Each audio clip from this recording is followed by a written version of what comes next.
Good morning. It's great to be here and see such a full room. That's just wonderful. Well, today we've been asked to share a few words on gratitude. Gratitude is becoming a rare commodity in our climate of grievance, which is fueled by our social media. But I find that for myself, I need to have my gratitude rebooted every now and then. Sometimes in small ways, a small act of kindness will remind me what human connection is all about. And other times it can be something rather large. I remember about 15 years ago, I was riding my bicycle home from work on a 2-lane road, and I signaled for my left turn, started my left turn, and in the middle of the lane, I was T-boned by a motorcycle. I was flying through the air, and I thought, well, this is it. I landed rather uncomfortably and spent 9 days in the hospital, and I did emerge. But one of the things that I found was that my appreciation for life had been made much deeper by that experience. My appreciation of the people who supported me during my recovery became much deeper and stronger. And that it was through this community that surrounded me that it lifted me up again. And I now take my mind back occasionally to those moments when I'm feeling down and thinking that no one cares and nothing's happening good in the world. And then I think about that time and about how grateful I was for the people that helped me and that how they're still out there. And that I can also pay it back by connecting with others and doing small acts of kindness for them and supporting them during their recovery. So at this time of year, Thanksgiving is what we think we need to be reflecting on our circumstances, but doing it through the lens of gratitude and appreciation, something that can be hard to do and challenging in our current political environment. But there are great human connections that still go on and that I will try to strengthen in the days moving forward. Thank you.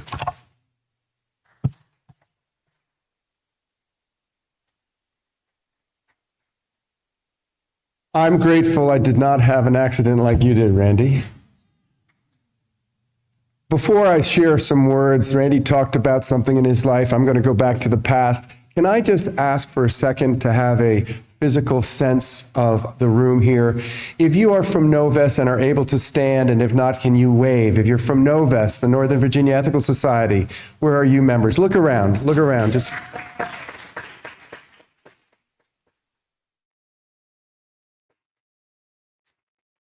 If you are from the Baltimore Ethical Society, can you wave or stand if you wish?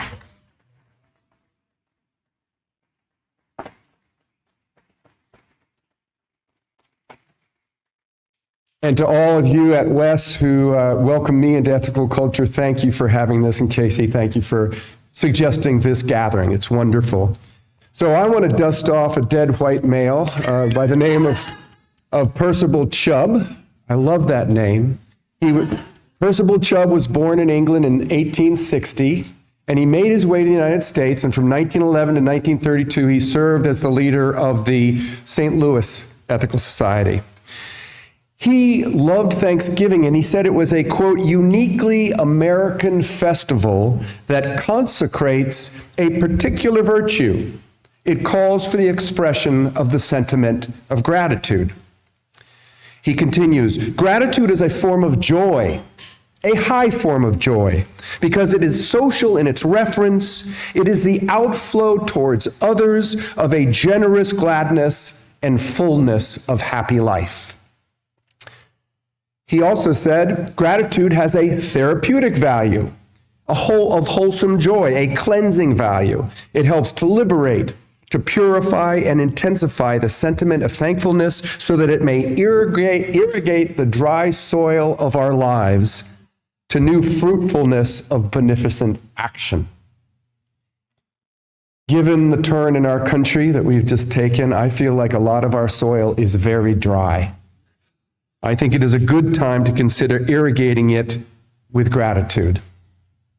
Too often when things are going well, I think we take things for granted. I know I do. Chubb believed that America, proud and strong at the beginning of the 20th century, for them, gratitude, quote, has declined among us, a nation chiefly because we are so prosperous, so sated with the world's goods. Well, we're all blessed with a pretty comfortable life, and I know that I often wake in the morning like an ungrateful child without a heart open to thankfulness. And it's a bit ironic because I've learned that often those with very little possessions or power display more gratitude than I do. I learned that here at WES, and my children taught it when they went to El Salvador.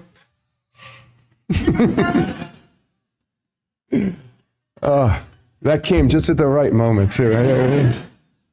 Right? When people with relatively little welcome them with such generosity and hospitality. Sometimes I do forget that. And the simple joys, that feel of the sunshine or that taste of coffee in the morning. Chubb insisted, though, that we do know the power of gratitude. He said, we like it to flow from the overcharged heart. We know the power of gratitude. We like it to charge freely as the song of the bird flows forth to the heightened of the gladness of springtide.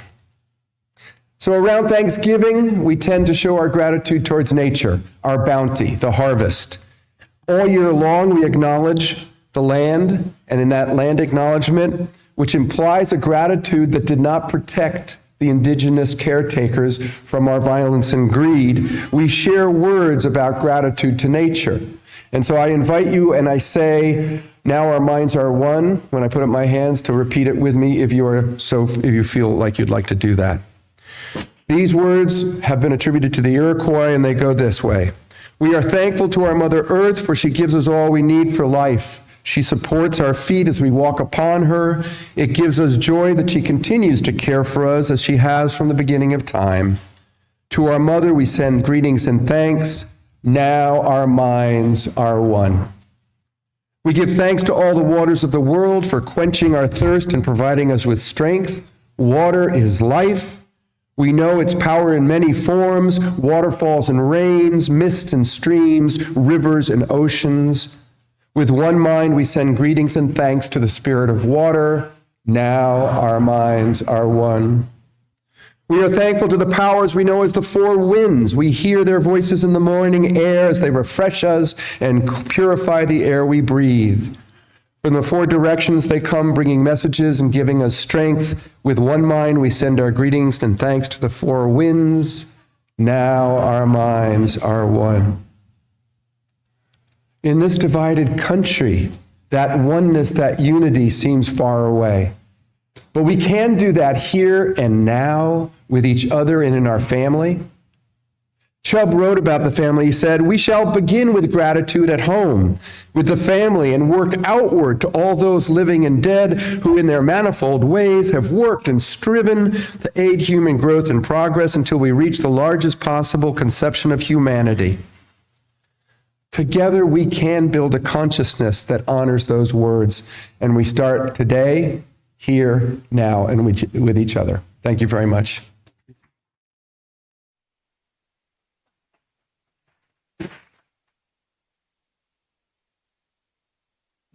Thank you so much, Hugh and Randy. It is an honor to share the stage with you. Been thinking a lot about gratitude and what I might say if while I'm eating Thanksgiving dinner, somebody asks me what I'm thankful for. The answer right now is rap albums. Rap albums, hip hop albums. I am thankful for a hip hop album that came out directly before the election and one that just came out a couple days ago. Tyler, the Creator's Chromacopia and Kendrick Lamar's GNX. What does that have to do with Thanksgiving, Casey? I see on the faces of everybody not young.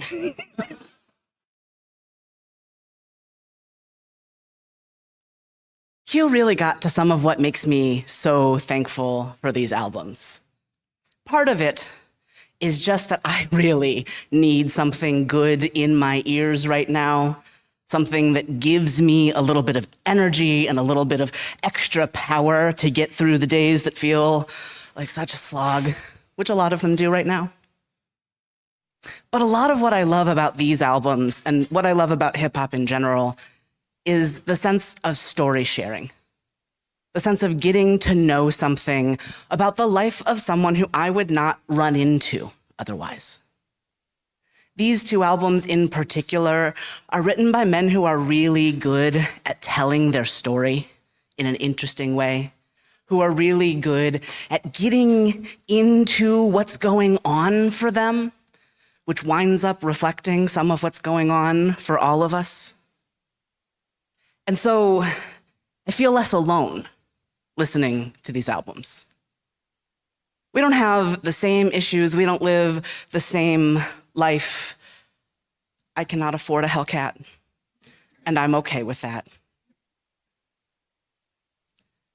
A Hellcat is a very fast car. It's like a Dodge Charger, but cooler. We don't have the same issues, but we experience some of the same feelings of not being able to tell people who we are and have them listen, of wanting to be heard, of being people who hold a microphone for a living. So I'm grateful for these particular albums, but also for art in general. I'm grateful for the ability to put color on canvas and put my feelings into something visual, and then get to share that with other people and see how they feel about it. For the ability to write and sing and mold pieces of clay. For the art that is community. For the magic that is community. The stone soup, stone salad, stone bread story, which we have told today, is a story about magic, but not magic that is done by something supernatural. Magic that is done by something that you might call ultra-national. Natural. Ooh, national. Ooh, ooh, I've been saying ultra-nationalism too much lately. Ultra-natural. Incredibly human. Sharing. That story about Margaret Mead saying that the proof of civilization is a healed bone is probably apocryphal, but no less true for not necessarily being something she actually said. Humans get by being together. We are not the strongest, sharpest creatures, as my cats remind me on a regular basis. I am not very sharp.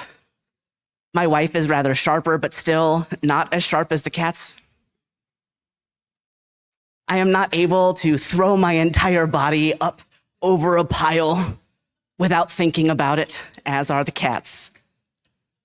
And that's just the little tiny house cat that I live with, much less the bigger, scarier, more ferocious things that live in the world. Our power has always been that we can be together, that we can light a fire, that we can teach each other how to light a fire, and then we can come and sit around it and share what we have to share. Sometimes what we have to share is just a potato. And a potato is a miracle. Ask the Irish. Rough chuckles.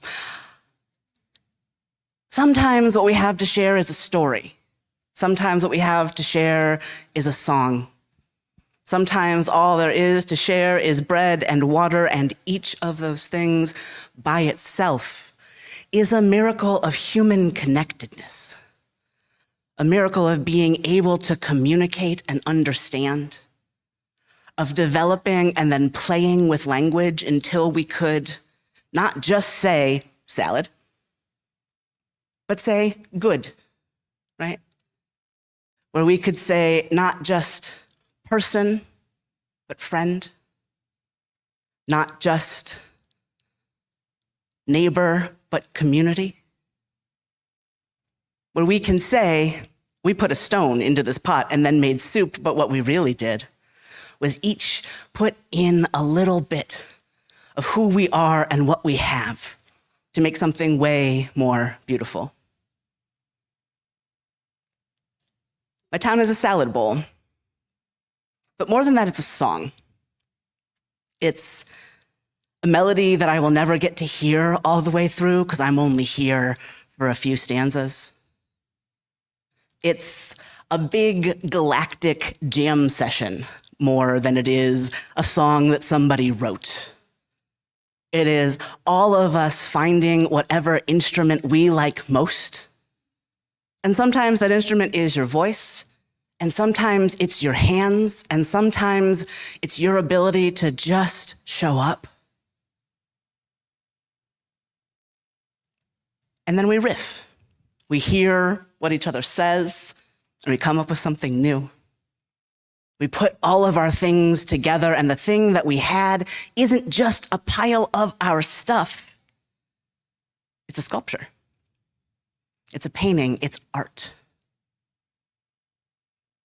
So I'm thankful today for hip-hop albums and the magic of art and community and something so much bigger than I'll ever be able to see that is made just of us, the things that are. Of people and trees and animals, sharp little kitties, big, beautiful trees, rivers, oceans, and each other. Thank you.